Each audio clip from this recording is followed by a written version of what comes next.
ఈ పాత నిబంధనకి క్రొత్త నిబంధనకి మధ్య, అంటే మలాకీకి క్రొత్త నిబంధనకి మధ్య సుమారు 400 సంవత్సరాల నిశ్శబ్ద కాలం ఉంది. లైవ్లో ఇంకా సాంగ్ ప్లే అవుతుంది.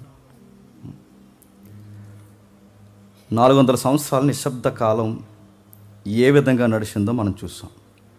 ఆ నిశ్శబ్ద కాలాన్ని పురస్కరించుకుని చాలామంది రైటర్స్ ఏమంటారంటే దేవుడు నిశ్శబ్దంగా ఉన్నాడంటారు.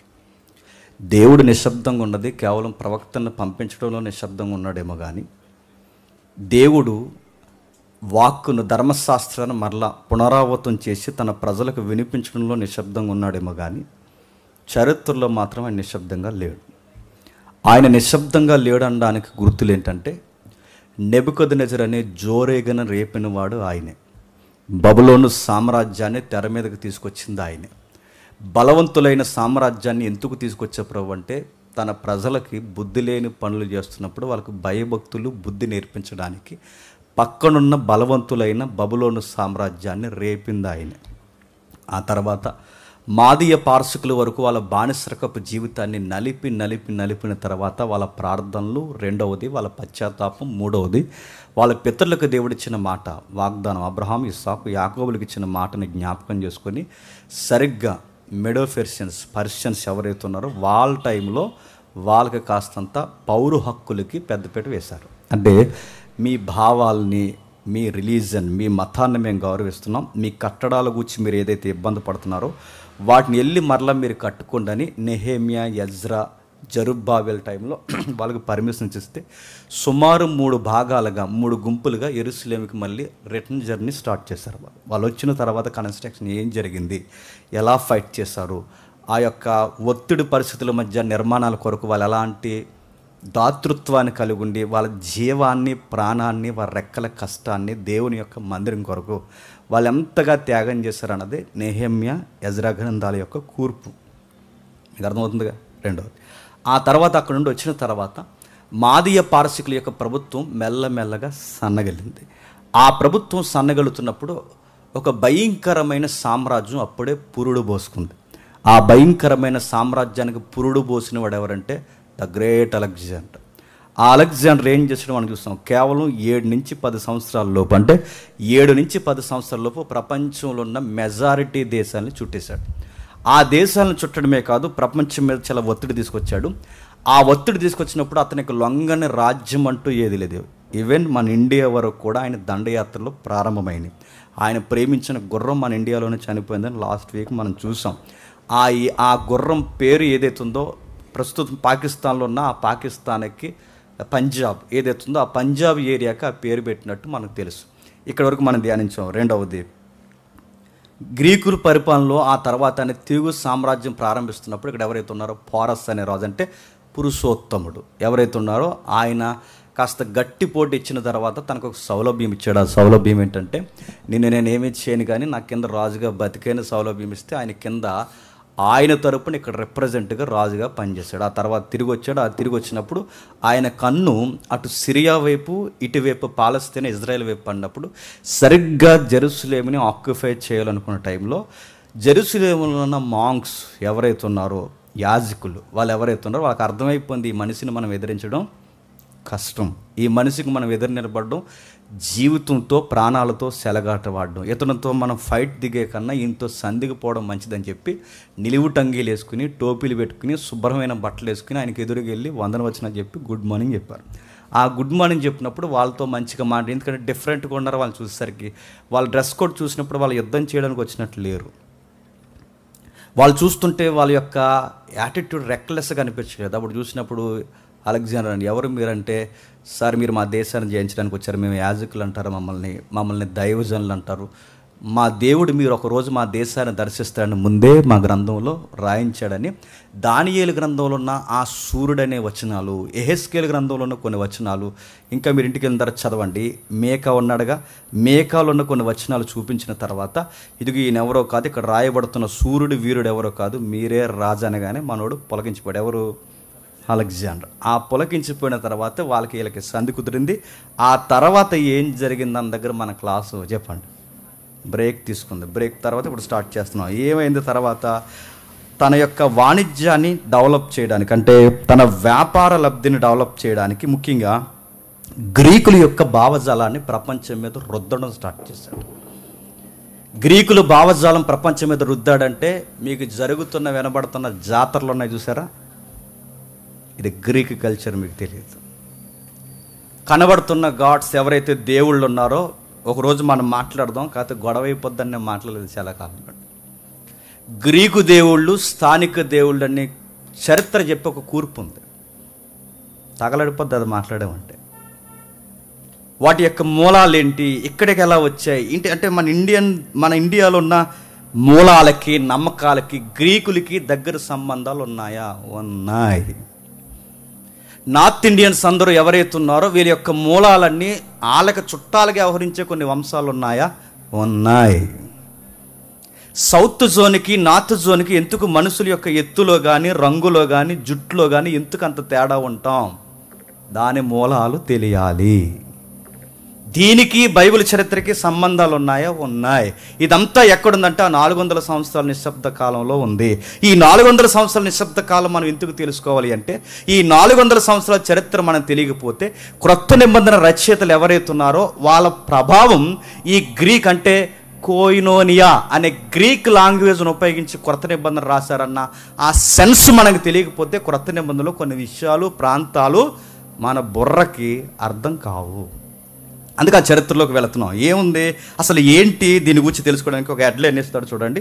ఒకసారి దాన్ని చూసి మనం అర్థం చేసుకునే ప్రయత్నం చేద్దాం. వీలైతే మీకు ఓపుకుంటే గూగుల్ని అడుగుతారు, ఏఐని అడుగుతారు, ఇంకా అడ్వాన్స్ టెక్నాలజీ దేన్ని అడుగుతారు అడగండి.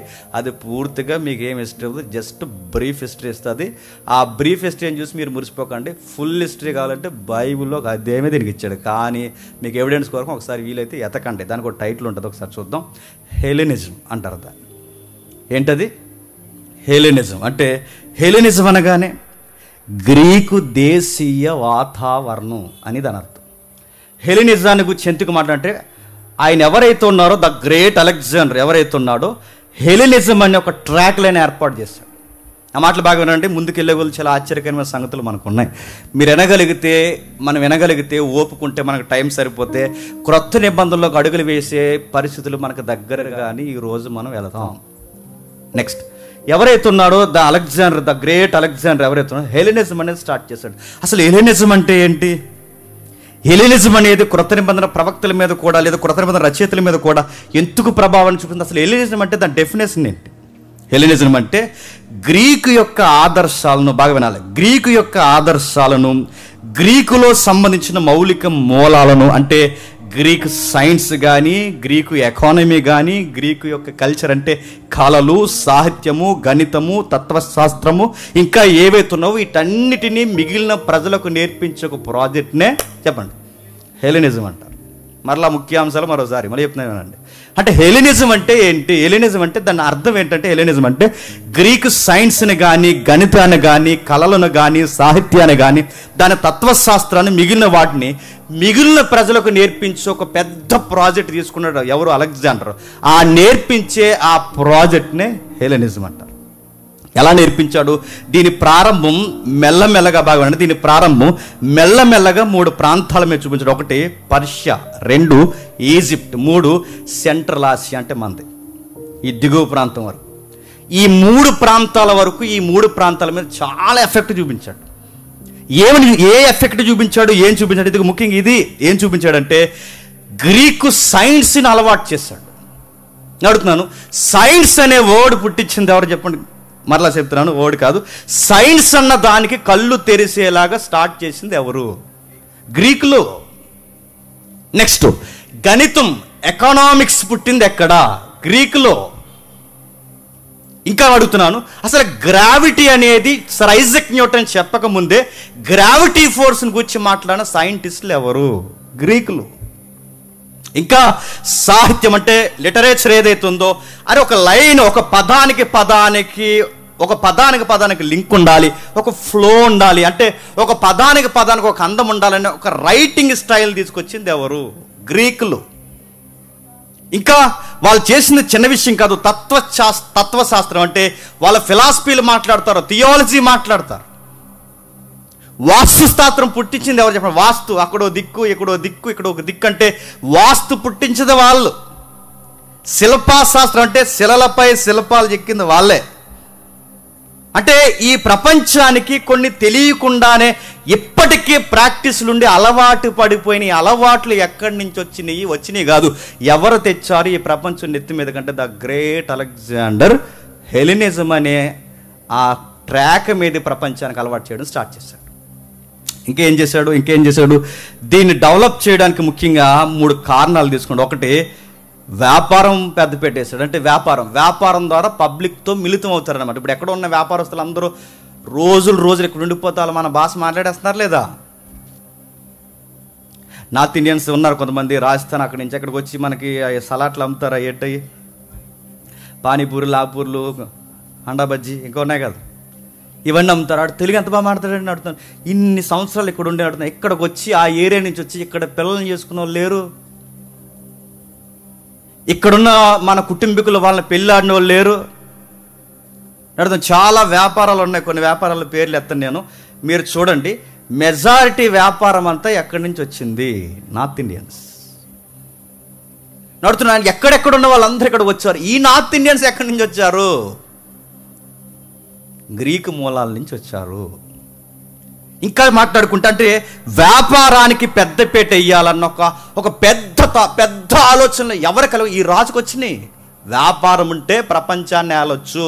2, విద్యకు పెద్దపీట వేయాలి. 3, ప్రజలకి పెళ్ళిళ్ళు అవ్వాలంటే ఆ జాతి ప్రజలకి ఈ జాతి ప్రజలకి పెళ్ళిళ్ళు అవ్వాలని గ్రీకు పౌరులు ఎవరైతున్నారో సామాన్యమైన జాతులకు చెందిన వాళ్ళందరినీ పెళ్ళాడడం స్టార్ట్ చేశారు.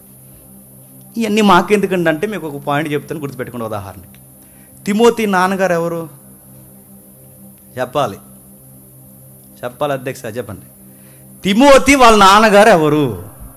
గ్రీకు పౌరుడు. వాళ్ళ అమ్మగారు ఎవరు? యూదురాలైన ఈవిడ గ్రీకు పౌరుడిని ఎట్టా చేసుకుందా? నువ్వు పెద్ద తల పీక్కుంటే ఎట్టా చేసుకుంది?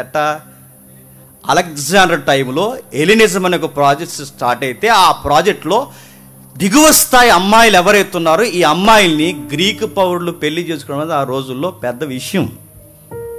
ఎందుకు అలాంటి పెళ్ళిళ్ళు చేసుకోవడానికి ఈ అలెగ్జాండర్ ఎంకరేజ్మెంట్ ఇచ్చాడు? ఎందుకు ఎంకరేజ్ చేశాడంటే తన భావజాలం అంటే వాళ్ళ గ్రీకుల సంస్కృతి ప్రపంచవ్యాప్తంగా వ్యాప్తి చెందాలని ఈ పెళ్ళిళ్ళకి రిబ్బన్ కటింగ్ చేశాడు అనమాట. 1, వ్యాపారం చేశాడు. 2, విద్యకు పెద్దపీట వేశాడు. 3, ఇతర జాతి ప్రజలకు పెళ్ళిళ్ళు చేయడం స్టార్ట్ చేశాడు. నెక్స్ట్, ఇలా తీసుకొచ్చిన ఆయన తర్వాత మెల్లగా ఈ ప్రపంచానికి ఎలా అలవాటు చేశాడు? గణితం అలవాటు చేశాడు. ఆ గణితంలో కొంతమంది సైంటిస్టుల పేర్లు ఉంటాయి చూడండి. ఆ సైంటిస్టుల పేరు చూడండి. యుక్లిడ్ అనే ఒక ఆయన ఉంటాడు, ఆయన ఫాదర్ ఆఫ్ జెమెట్రీ అంటారు. అంటే ఏంటని అడగండి, అదంతే. జెమెట్రీ అంటే తెలుసుగా, బొమ్మ ఏదో ఎందుకన్నా ఇది కదా, నెక్స్ట్ అది జెమెట్రీ తెలుసుగా. సింబల్స్తో లెక్కలేసి సింబల్స్తో దిక్కులు చెప్పి, జెమెట్రీ అంటే ఇది, అంటే లెక్కలకు మూలం అదే. ఫాదర్ ఆఫ్ జెమెట్రీ అంటే ఎవరంటే అది ఆయన కనబడుతున్నాడు చూసారు. అంటే ఈ ప్రపంచం ఈరోజు లెక్కలేసుకుంటుందంటే 10, 20, 30, 40 ఒక సంఖ్య మనం మాట్లాడుకుంటున్నామంటే దీన్ని సిస్టమేటిక్గా తీసుకొచ్చిన మూలకర్తలు ఎవరంటే వీళ్ళని ప్రపంచానికి పరిచయం, అంటే వీళ్ళ సబ్జెక్ట్ని ప్రపంచానికి పరిచయం చేయడానికి ఉర్రోతలూగింది ఎవడంటే చెప్పండి, ద గ్రేట్ అలెగ్జాండర్. 2వది అంటే లెక్కలకి మూలాలు వీళ్ళే. 3వది ఎవరైతే ఉన్నారంటే న్యూటన్ చెప్పకముందే గ్రావిటీ ఫోర్స్ ఉన్నదని చెప్పింది ఆర్క్. ఎవరైతే ఉన్నారో ఆర్కిమెడిస్, ఎవరైతే నెక్స్ట్ ఆయన ఈయనే. అంటే భూమికి ఆకర్షణ ఉంది. ఒక వస్తువు ఎందుకు ఎగిరిపోవట్లేదు, ఒక వస్తువు ఎందుకు అంటు పెట్టుకుని ఉంటుంది. ఒక వాహనంలో ప్రయాణిస్తున్న ఇప్పుడు ఉన్నామండి మనం, ఇలా ఈ వస్తువు పైకి వేసినప్పుడు ఇలా వెళ్ళిపోయిన తర్వాత ఈ వస్తువు ఇక్కడే పడాలి, ఇది ఇక్కడే పడుద్ది. కానీ మన వాహనం ఉన్నప్పుడు, వాహనంలో వెళ్తున్నప్పుడు ఈ వస్తువు ఇలా పైకి వేసినప్పుడు ఇది ఎక్కడ ఉండాలి, వాహనం ముందుకు వెళ్ళిపోవాలి, కానీ వెళ్తుందా? ఎప్పుడైనా ఆలోచించారా? అలాంటివి ఆలోచించరు. ఆ టీవీ చూడడం సరిపోతుంది, అందులో కూర్చుని. ఒక వస్తువుని అడుగుతున్నాం, ఇలా మనం మళ్ళీ అడుగుతున్నాం, కిటికీలోంచి ఒక వస్తువును బయటకెట్టి ఇలా బయటకు వేసిన తర్వాత వస్తువు కింద పడిపోద్ది. కానీ అదే వస్తువును సమాంతరమైన ప్లేస్లో తీసుకుని దాన్ని ఇలా పైకి వేసినప్పుడు అది అక్కడ పడిన తర్వాత మనం ముందుకు వెళ్ళాలి, కానీ అది ఎక్కడ ఉందో సరిగ్గా అక్కడే పడుతుంది. ఎందుకు? ఆ వస్తువుకి, ప్రయాణిస్తున్న వ్యక్తికి, వీటన్నిటికీ గ్రావిటీ ఫోర్స్ అనే ఒక సిస్టమ్ ఉంటుందని ఇలాంటి పెద్ద పెద్ద విషయాలు మనం కళ్ళు తెరకముందే మీ నానమ్మ మా నానమ్మ పుట్టకముందే ఇలాంటి పెద్ద విషయాలు మాట్లాడింది ఎవరంటే ఆ గ్రీకు సైంటిస్టులు మాట్లాడారు. 16వ శతాబ్దంలో సైన్స్ అంటే ఏంటో అర్థం అవడం స్టార్ట్ అయింది మనకి. కానీ 16వ శతాబ్దం ఎక్కడ? క్రీస్తు పూర్వం 500 లేదా క్రీస్తు పూర్వం 600, 500, 200, 300 అంటే క్రీస్తు పూర్వం ఆ రోజులు ఎక్కడ, ఇప్పుడు ఎక్కడ? ఆ రోజుల్లో ఎంత పెద్ద సైన్స్ మాట్లాడారంటే వీళ్ళు ఎంత పెద్ద మేధావులు అండి వీళ్ళు. ఇంకేం మాట్లాడారు? అరిస్టాటిల్. కొంచెం వినండి ఈయనకి వచ్చి. అరిస్టాటిల్ ఎవరైతే ఉన్నారో భూమి కేంద్రస్థానం అని మొట్టమొదటిసారిగా చెప్పింది ఎవరు? ఈయనే. భూమి కేంద్రస్థానం అని మొట్టమొదటిసారిగా ఎందుకు చెప్పాడంటే వాళ్ళకి అర్థమవుతుందంటే భూమి గుండ్రంగా ఉందని గెలీలియో చెప్పకముందే. భూమి గుండ్రంగా ఉందని చెప్పింది ఎవరు? గెలీలియో. మనకు తెలిసిన ఇప్పుడు మన గెలీలియో భూమి గుండ్రంగా ఉందని చెప్పకముందే చాలా వరకు భూమి గుండ్రంగా ఉందని చెప్పిన గొప్ప సైంటిస్ట్ ఎవరంటే ఈయనే. ఇవన్నీ మాకు ఎందుకు చెప్తున్నారు? మేము స్కూల్లోనే తెలంగాణ అన్నట్టు ఎర్రగా చూస్తున్నారు కొంతమంది. వినాలి రయ్యా, నీ క్రొత్త నిబంధన నీకు ఏంటో అర్థం కావాలంటే ఇవన్నీ నీకు వినాలి. ఎందుకంటే కొంతమంది నాన్న ఏమనుకోకండి, కరోనా బ్యాచ్ ఉన్నారు నాకు తెలుసు. కరోనాలో బాసిపోయారు దేవుడు దేవాలు చాలామంది. వినండి, అక్కడ ఎలాగ వినేయడం కనీసం ఇక్కడ వింటే అసలు న్యూ టెస్టిమెంట్కి సైన్స్కి సంబంధం ఏంటో మనకు అర్థం. క్రొత్త నిబంధనకి ఈ విషయాలకి సంబంధాలు ఉంటాయంటే ఉంటాయి. నువ్వు ఎప్పుడు మత్తయ్య కోసం జక్కయ్య కోసమే విన్నావు, గట్టిగా మాట్లాడితే మేరమ్మ కోసం విన్నావు. నీకు కలిగింది ఏమంటే 10 రూపాయలు ఇచ్చి వెళ్ళిపోయావు. నువ్వు చదవకపోయినా పాస్ చేయమని పాస్టర్ గారితో ప్రార్థన చేసేసుకున్నావు. నేను చేసిన భక్తి అది నేను అడుగుతున్నాను. అది కదా అయ్యా భక్తి అంటే. భక్తి అంటే చూడు, ఇదిగో అనేకమైన మనకు మింగుడు పడిన విషయాలు ఉన్నాయి. అరిస్టాటిల్. ఎవరు ఈ అరిస్టాటిల్ అంటే ద గ్రేట్ అలెగ్జాండర్ అని మాట్లాడుకుంటున్నామే, ఆయన గురువు. ఎవరు? అలెగ్జాండర్ కొరకు, అరిస్టాటిల్ కొరకు బైబిల్లో వీళ్ళ ప్రస్తావన ఉందంటే ఉందే.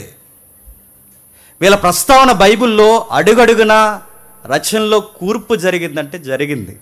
అందుకే అరిస్టాటిల్ భూమి కేంద్ర స్థానం అని ఏదో ఒక కేంద్ర స్థానం చెప్పాడు. సూర్యకేంద్ర సిద్ధాంతం కొపర్నికస్ చెప్పకముందే భూమి కేంద్రం అంటే ఒక కేంద్రం ఉంది, దాని చుట్టూ ఈ గ్రహాలన్నీ కలిసి తిరుగుతున్నాయన్న సంగతి ముందుగా ప్రస్తావించింది ఈయనే. తర్వాత కొపర్నికస్ తప్పు అని చెప్పాడు. కానీ గెలీలియో చెప్పకముందే భూమి గుండ్రంగా ఉందని చెప్పాడు. ఇలాంటి విషయాలు ఎత్తకముందే అనేక విషయాలు ఎత్తి మాట్లాడు. అందుకే ఈయనకి శిష్యుడు అంటే నెంబర్ 1 స్టూడెంట్గా పనిచేసిన స్టూడెంట్స్ ఒక స్టూడెంట్ ఎవరంటే ద గ్రేట్ అలెగ్జాండర్. అంటే అలెగ్జాండర్ ఫిలాసఫీ చదివేవాడు. అలెగ్జాండర్కి గణితం బాగా తెలుసు అంటే తెలుసు. అలెగ్జాండర్కి సైన్స్ మీద పట్టు ఉందంటే ఉందే. అందుకే మీరు అలెగ్జాండర్ నిద్రపోయినప్పుడు ఏం చేశాడని గూగుల్ తల్లిని అడగని చెప్తుంది. ఏం చేశాడో తెలుసా? తల దగ్గర 2 పెట్టుకున్నాడు. ఒకటి కత్తి, 2 తత్వజ్ఞానపు పుస్తకం పెట్టుకున్నాడు. ఈ 2 పెట్టుకుని నిద్రపోయాడు. అంటే నిద్రపోయే ముందు పుస్తకం చదివాడట. మెలుకు కలిగి ఉన్నప్పుడు జాగ్రత్త కలిగి ఉండడానికి తల దగ్గర కత్తెట్టు. అంటే ఈయనకి తత్వజ్ఞానాన్ని గుర్చిన కాస్త పట్టు ఉంది. అందుకే ఆ పట్టు ఆయనకు ఉంది కనుక ప్రపంచంలో సైన్స్ అభివృద్ధి పొందాలి, ప్రపంచంలో పౌర హక్కులకు పెద్దపీట వేయాలి, ప్రపంచంలో ఎవరైతే వ్యక్తిగత జీవితానికి వికాసానికి మనం సౌలభ్యం కల్పించాలని ఇలాంటి భావజాలం ఈ వ్యక్తికి వచ్చిందంటే కారణం ఏంటి చెప్పండి? ఈయన ఫిలాసఫీ చదివాడు కనుక. ఎవరు? అలెగ్జాండర్. అంటే ఎవడ పడితే వాడికి వస్తాయి ఈ థాట్స్ ఇవి. వ్యక్తిని వ్యక్తిగా గౌరవించాలి, వ్యక్తికి పౌర హక్కులు ఇవ్వాలి, వ్యక్తికి లిబర్టీ అంటే ఏంటో తెలియాలి, వ్యక్తికి గణితం తెలియాలి, సైన్స్ తెలియాలి, కొన్ని మూఢనమ్మకాలకు దూరంగా ఉండాలి.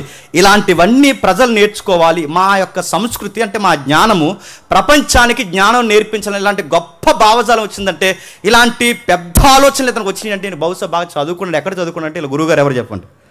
అరిస్టాటిల్ అని ఆయనకు ఒక కితాబ్ ఉందిగా సైన్స్లో, శాస్త్రాల పితామహుడు. ఎవరు? అరిస్టాటిల్ అంటారు. అంటే ఆయన ఎవరని అడగండి, ఆయనే. అంటే శాస్త్రాల పితామహుడు. అయితే నెక్స్ట్ ఈ అలెగ్జాండర్ ఇంకా ఏం చేశాడంటే మనకు తెలుసు, కొంచెం ఇన్ఫర్మేషన్ మనకు కావాలి. పట్టణాలు కట్టడంలో పెద్ద పెట్టేశాడు. సుమారు 70 పట్టణాలు కట్టాడు. ఎన్ని పట్టణాలు? 70. అంటే 70 పట్టణాలు కడితే మాకేంటి, కట్టకపోతే మాకేంటి అనకండి, మనకు కావాల్సిన ఒక సిటీ ఉంది అందులో. ఆ సిటీ నుంచి ఒక హీరో వచ్చాడు మన దగ్గరికి. ఆ హీరో పౌలు గారికే పోటీ ఇచ్చాడు. చెప్పగలిగిన వారు చెప్తారు. నేను రీసెంట్గా లెసన్ చెప్పాను, అది చెప్పండి. ఎవరు చెప్పారు ఇప్పుడు? అపోల్లో. అది ఎవరు? అపోల్లో గారి యొక్క సొంత ఊరు ఏ ఊరు? అలెగ్జాండ్రియా. అంటే ఆయన కట్టిన 70 పట్టణాల్లో పేరెన్నిక కలిగిన పట్టణం ఏదంటే అలెగ్జాండ్రియా. అలెగ్జాండ్రియా అనే ఊరు ఎవరు కట్టించారంటే ద గ్రేట్ అలెగ్జాండర్ కట్టించాడు. ఆ ఏరియాలో పుట్టిన పౌరుడు ఎవరంటే అపోల్లో గ్రీకు పౌరుడు, అంటే అటు గ్రీకు ఇటు యూదులకి మిళితమైన రెండు సంస్కృతుల మధ్య పుట్టిన పౌరుడు ఎవరు చెప్పండి? అపోల్లో. అంటే ఇలాంటివన్నీ తెలియాలంటే ఖచ్చితంగా ఈ నిశ్శబ్ద కాలంలో ఉన్న చరిత్ర మనకు తెలియాలా వద్దా? ఇవేమీ తెలియకుండా నువ్వు క్రొత్త నిబంధన చదవడం స్టార్ట్ చేస్తే కొన్ని అర్థమవుతాయి, చెప్పండి, కొన్ని అర్థం కావు. నీకు క్యారెక్టర్ స్టడీ విషయాలు అర్థం కావచ్చేమో కానీ చరిత్ర, భౌగోళిక సాక్ష్యాలు, దేవుడు మాట్లాడిన భవిష్యత్తు చర్యలు ఇవి అర్థం చేసుకోవడానికి కొంచెం కష్టంగానే ఉంటుంది. వాటిని అర్థం చేసుకోవాలంటే ఇదిగో ఖచ్చితంగా అలెగ్జాండ్రియా అనే టౌన్ అనేది ఎలా వచ్చిందో తెలియాలంటే దాని హిస్టరీ తెలియాలి. పౌలు గారి యొక్క శిష్యుడు, ప్రధాన శిష్యుడైన తిమోతి వాళ్ళ నాన్నగారు గ్రీకు పౌరుడు ఎందుకయ్యాడు తెలియాలంటే హిస్టరీ తెలియాలి. కొన్ని టౌన్స్కి ఎందుకు ఆ పేర్లు పెట్టారు, కొన్ని శిల్పాలకి ఎందుకు ఆ పేర్లు పెట్టారు తెలియాలంటే ఖచ్చితంగా ఇదిగో ఈ చరిత్ర తెలియాలి. అందుకే అలెగ్జాండ్రియా ఏరియా, ఆ టౌన్ కట్టించింది అలెగ్జాండర్, ఆ ఏరియా నుంచి వచ్చింది అపోల్లో. ఇంకా శిల్పాశాస్త్రానికి అంటే శిల్పకళలకి పెద్దపీట వేసాడు. అంటే శిల్పాలు ఏందో మనం చూసాం ఇమేజ్లు, శిల్పాలు చెక్కి వాటికి రకరకాల రూపాలు ఇచ్చి ఈ సిస్టమ్ తీసుకొచ్చింది వాళ్ళేనండి. ఇప్పటికీ స్టాటిల్ పెట్టుకుంటాం ఎక్కడ పడి అక్కడ గొడవలు వేసుకుని, ఆ పార్టీ వస్తే ఆలెట్టేస్తారు, ఈ పార్టీ వస్తే ఎలెట్టేస్తారు. అసలు ఒక నాయకుడికి ఉండాలని స్టార్ట్ చేసింది ఎవరు తెలుసా? గ్రీకులే. వీళ్ళు వచ్చినప్పుడు ఏ గ్రహాలు పెడతారు ఆలోచన, అన్ని గ్రహాలు మనమే చూస్తాం, మనకు అసలు సిగ్గులేదు. మనకి విగ్రహం కట్టి విగ్రహాలు పెట్టి ఆ విగ్రహాలకు పేర్లు పెట్టి ఇలాంటి విషయాలన్నీ నేర్పించింది ఎవరంటే ఇదిగో వీళ్ళే. ఈ సంస్కృతికి పెద్దపీట వేసింది వీళ్ళే. ఇలాంటి విషయాలను నేర్పించారు. ఈ శిల్పాశాస్త్రం అభివృద్ధి పొందే కొలది సరిగ్గా ఆ టైంలోనే మన ఇండియాలో కొత్త విప్లవం స్టార్ట్ అయింది. ఆ టైంలోనే అది గ్రీకుకి చాలా దగ్గరకు ఉంటుంది. ఆ గ్రీకు భావజనం అంటే వ్యక్తిలోనే జీవం ఉంది, వ్యక్తిలోనే దైవత్వం ఉంది, వ్యక్తిలోనే వికాసం ఉంది. ఎవరో వస్తారని ఏదో చేస్తారని ఎదురు చూడక నిన్ను నువ్వే నమ్ముకుని చేయని ఈ భావజాలం పుట్టించిన ఒక వ్యక్తి ఉన్నాడు. అదే టైంలో ఎవరు చెప్పండి, మన ఇండియాలో ఇట్టవలేదు. అది మన ఇండియాలో ఇట్టవ్వకుండా ఈ మోతుబర్లు కొంతమంది ఉన్నారు, పెద్దోళ్ళు, వాళ్ళ పేర్లు చెప్పకూడదు, ఈ ఉన్నారుగా పైనోళ్ళు, అగ్ర కులం, వీళ్ళు ఎవరైతే ఉన్నారో ఆ భావజాలం వస్తే అందరూ సమానం అయిపోతారని ఆ రిలీజన్ని తరిమేస్తే అది టిబెట్లోను, చైనాలోను, ఆ పైన థాయిలాండ్, ఇంకా కొన్ని ఏరియాస్ ఉన్నాయిగా, ఈ ఏరియాలో బాగా డెవలప్ అయింది. ఆ రిలీజన్కి మూలమైన ఒక వ్యక్తి ఉన్నాడు. ఆయన పేరు ఏం పేరు చెప్పండి? అది ఎవరు? గౌతమ్ బుద్ధుడు. బౌద్ధుడు ఎవడు కాదు, గౌతమ్ బుద్ధుడు. ఎవరు? బుద్ధుడు. ఈ బుద్ధుడికి మళ్ళీ అంటే బాగుంది, ఈ శిలాశాస్త్రం ఏదైతే వచ్చిందో, ఈ శిల్పాలు కట్టడం, ఈ శిల్పాలు కట్టిన తర్వాత గౌతమ్ బుద్ధుడికి మొట్టమొదటిసారి శిల్పం కట్టే టెక్నాలజీ ఎక్కడి నుంచి తెచ్చారో తెలుసా? హెలినిజం నుంచే తెచ్చారు. అంటే హెలినిజంలో ఏముంది? సైన్స్ ఉంది. హెలినిజంలో ఏముంది? గణితం ఉంది. హెలినిజంలో ఏముంది? సాహిత్యం ఉంది. హెలినిజంలో ఏముంది? శిల్పశాస్త్రం ఉంది. హెలినిజంలో ఏముంది? ఇదిగో ప్రపంచానికి వాళ్ళ యొక్క లా ఏదైతే ఉందో నేర్పించే పద్ధతి ఉంది. ఇన్ని నేర్పించిన తర్వాత గౌతమ బుద్ధుడికి మొట్టమొదటిసారిగా విగ్రహాలు కట్టాలన్న ఈ సంస్కృతిని వీళ్ళు ఎక్కడ చూసి నేర్చుకున్నారంటే ఇదిగో ఎక్కడ చూసి నేర్చుకున్నారు? ఈ గ్రీకుల దగ్గర నుంచి గౌతమ బుద్ధుడికి మొట్టమొదటిసారి మన ఇండియాలో శిల్పాలు కట్టడం స్టార్ట్ చేశారు. ఇవన్నీ హెలినిజంలో ఉన్న ప్రాజెక్ట్స్. ఇవన్నీ ఇంకా ఏం చేశారు? హెలినిజం వలన అలెగ్జాండర్ ఏం సాధించాడంటే కొన్ని పాయింట్స్ నేను త్వరగా చెప్తాను వినండి. ఆయన ఏం సాధించాడు ఇదంతా డెవలప్ చేసిన తర్వాత అంటే చాలా సాధించాడు. ఏం సాధించాడు? ప్రపంచవ్యాప్తంగా గ్రీకు భావజాలాన్ని వ్యాప్తి చేశాడు. రెండవది, గ్రీకు నాగరికతని, సంస్కృతిని మరియు జీవన విధానాన్ని వ్యాప్తి చేశాడు. ఇంకా భారతదేశంలో ఉన్న వాస్తు శాస్త్రము, నమ్మకాలు, ముఖ్యంగా ఇక్కడ ఉన్న దేవుళ్ళు ఉన్నారు, కొన్ని పేర్లు సేమ్ కలరు సేమ్ ఉన్నాయి కదా, సగం దేవుడు సగం చెప్పకూడదు. ఇద్దరు ఎప్పుడన్నా లైవ్ ఆపేసినప్పుడు ఫుల్ మాట్లాడుకుంది ఎప్పుడన్నా రండి అని చెప్తాను. గ్రీకు దేవుళ్ళు, స్థానిక దేవుళ్ళు అన్ని మబ్బులు ఇడిపోతాయి. ఇవన్నీ అంటే అలెగ్జాండర్ దగ్గర నుంచి మన ఇండియా వరకు వ్యాపించింది వాస్తు శాస్త్రం, శిలాశాస్త్రం, ఇంకా భారతదేశంలోకి వచ్చినవి. ఈ శాస్త్రాలతో పాటు అక్కడ ఉన్న దేవుళ్ళను కూడా మన వాళ్ళు డౌన్లోడ్ చేసుకున్నారు, అంటే అరువు తెచ్చుకున్నారు. అందుకే చూడండి, ఇక్కడ సూర్యుడు దేవుడు ఉంటాడు చెప్పండి, అక్కడ సూర్యుడు దేవుడు ఉంటాడు కదా, జస్ట్ పేరు మారుతుంది, సౌండ్ మారుతుంది అంతే. అక్కడ నల్లగున్న ఒక ఆయన ఉంటాడు, ఇక్కడ నల్లగున్న ఆయన ఉంటాడు. ఎవరైనా అడగండి, సౌండ్ మారుతుంది అంతే. అక్కడ మీకు చెప్పాను క్రిస్మస్ టైంలో హిస్టరీ, మనం మదర్ అండ్ సన్ వర్షిప్ ఉంటుంది అక్కడ. అంటే మదర్ వర్షిప్ అని ఒకటి స్టార్ట్ అవుద్ది. బిడ్డనెత్తుకుని ఆరాధన చేసే ఒక తల్లి ఉంటుంది, అక్కడ ఉంటుంది. సేమ్ ఇక్కడ కూడా ఒక బిడ్డను ఎత్తుకున్న తల్లి ఉంటుంది. ఆ కుర్రోడు అసలు కుదురుండో, పక్కింట్లో దొంగతనాలు చేస్తాడు, ఎవడని అడగండి. సేమ్ స్టోరీలు. అంటే ఇవి ఎలా వచ్చాయంటే అలా వచ్చాయి. ఎలా వచ్చాయి చెప్పండి? అలెగ్జాండర్ యొక్క ప్రభావం ఇండియా వరకు పడింది. అందుకే మన ఆ దేవుళ్ళు చాలా దగ్గర ఉంటారు. మన వాస్తుశాస్త్రం ఆ వాస్తుశాస్త్రం ఒక్కటే. రెండోది మన సంఖ్యాశాస్త్రం అది ఒక్కటే. మన భావాల మూలాలు ముఖ్యంగా నార్త్ ఇండియన్స్ ప్రాక్టీసులన్నీ అక్కడికి సంబంధించినవే. ఆ కట్టు బొట్టు ఈ నుదుటి మీద ఎవరు ఉంటాయి చూసారా, ఇవన్నీ వాటికి సంబంధించినది. చూసారా, అదే ఇవన్నీ అక్కడి నుంచి వచ్చినవి. అవి ఎక్కడి నుంచి వచ్చాయో మన క్రిస్మస్ టైంలో మన హిస్టరీ మాట్లాడుకున్నాం. మీకు ఓపిక ఉంటే ఇంటికి వెళ్ళిన తర్వాత వినండి. ఇంకా కిందకి ఇంకేం వచ్చింది? మూడో పాయింట్ చూస్తున్నాం మనం. ఈ హెలెనిజం వలన ఆయన స్టార్ట్ చేసిన దాంట్లో ఇంకా ఆయన సాధించింది ఏంటంటే ఆర్థిక వ్యవస్థను ఒక్కటిగా ఏర్పరిచారు. అంటే వన్ వరల్డ్ ఎకానమీని తీసుకొచ్చారు. అంటే ప్రపంచమంతా ఒక్కటే ద్రవ్యం మారాలి. అది ఇప్పుడు అదే స్టార్ట్ చేయాలనుకుంటున్నారుగా. ఇప్పుడు యూరోపియన్ యూనియన్ కానీ లేదా ఇంకా ఏదైతే పెద్ద పెద్ద దేశాలు ఉన్నారో అందరూ కలిసి ప్రపంచ దేశాలన్నిటి దగ్గర ఒకే మనీ ఉండాలని ఒక ప్రాజెక్ట్ తీసుకుని ఈ ప్లానింగ్ ఇప్పుడు కదండి. అలెగ్జాండర్ ఎప్పుడో చేశాడు, చూశాడు, వాడేశాడు, పక్కన పడాడు, తర్వాత మొక్కసెక్కలు అయిపోయి ఎవడ కరెన్సీ వాడు పిలుచుకున్నాడు. వన్ వరల్డ్ ఎకానమీ తీసుకొచ్చింది ఆయనే. అందరినీ కలిపి ఒక జాతి ప్రజలుగా చూస్తూ ఒకే ఒక్క భాష మాట్లాడాలి. ఆ భాష కోయినోనియా గ్రీక్ మాట్లాడాలని గ్రీకుకి పెద్దపీట వేసింది. గ్రీక్ లాంగ్వేజ్కి పెద్దపీట వేసింది ఆయన. అంటే అందరూ ఒక్కటే, అందరూ ఒకే భాష మాట్లాడాలి. ఆ భాష ఏ భాష మాట్లాడాలంటే గ్రీకు మాట్లాడాలి. అందుకే న్యూ టెస్ట్మెంట్ ఎందులో రాశారు తెలుసా? చెప్పండి. అందుకు గ్రీకులో రాశారు. ప్రపంచమంతా గ్రీకు మాట్లాడాలి, ప్రపంచమంతా గ్రీకు మాట్లాడాలి. మా భావజాలను నేర్చుకోవాలని ఒక్క జాతి ప్రజలుగా చూడడానికి ఒకే ఆర్థిక వ్యవస్థను తీసుకొచ్చారు. ఒకే భాష మాట్లాడే ప్రజలుగా తీసుకొచ్చాడు. భాషకు పెద్ద పెట్టేసారు. ఈ రోజు ఇంగ్లీష్ మాట్లాడే ఎంత క్లాసిక్ ఫ్యాషన్గా మాట్లాడుతున్నారో ఆ రోజు గ్రీకు మాట్లాడడం కూడా అంత స్టైల్ అన్నమాట. ఆ రోజులో గ్రీకు వస్తాడు పెద్ద పండితుడు అని. అందుకే గ్రీకుకి చాలా పెద్ద పెట్టేశారు. తర్వాత గ్రీకు తత్వశాస్త్రాన్ని నేర్పించాడు. ఇంకా వాళ్ళకి సంబంధించిన అనేక విషయాలు, పెద్ద పెద్ద విషయాలు వారు నేర్పించడం స్టార్ట్ చేసిన తర్వాత రెండవది ఏదైతే ఉందో ఫిలాసఫీలో మొదటి శతాబ్దంలో వాళ్ళు పుట్టించిన ఫిలాసఫీ ఉందో చూస్తారు. ఈరోజు పాటలు రాసుకుంటాం. ఆ పాటలు చస్తే ఏ గొడవ లేదు, రేపు ఎవడు చూసొచ్చాడు, ఈరోజు ఉన్నాం కనుక ఎంజాయ్ చేద్దాం, ఎవ్రీ డే ఎంజాయ్. ఈ ఫిలాసఫీ పుట్టించింది ఎవరో తెలుసా? వాళ్ళే. ఎవరు? గ్రీకులే. అందుకే చూడండి, గ్రీకు పట్టణాలకి దగ్గరకున్న మరో పట్టణం కొరింథీ. ఏ పట్టణం? కొరింథీ. మీరు ఇంటికి వెళ్ళిన తర్వాత మ్యాప్ చూడండి. ఈ కొరింథీలో ఈ కల్చర్ వచ్చేసింది. రేపు తిందుము గనక చెప్పండి, తాగముద్దుము, ఆడుదము, రేపు చనిపోదు గనక ఎవడు చూసేస్తాడు? ఉండగానే తిని తాగి దొల్లుదామన్న ఫిలాసఫీ ఏ సంఘంలోకి వచ్చిందంట? కొరింథీ సంఘానికి దగ్గరకు వచ్చిందంట. అంటే సంఘానికి కూడా ఎఫెక్ట్ ఇచ్చే ఫిలాసఫీలు, అంటే మొదటి శతాబ్దపు సంఘాన్ని సవాల్ చేసే ఫిలాసఫీ చెప్పింది ఎవరో తెలుసా? గ్రీకులు. అందుకే పౌలు గారు కొన్నిసార్లు మాట్లాడుతారు, ఇదిగో ఎవడైనను చమత్కారంగా కల్పించిన మాటల చేత మిమ్మల్ని చెరక పెట్టుకొని పోక అంటాడు. ఆ చమత్కారంగా కల్పించిన మాటలు అంటే ఏంటనుకుంటున్నారు? Philosophy, theology.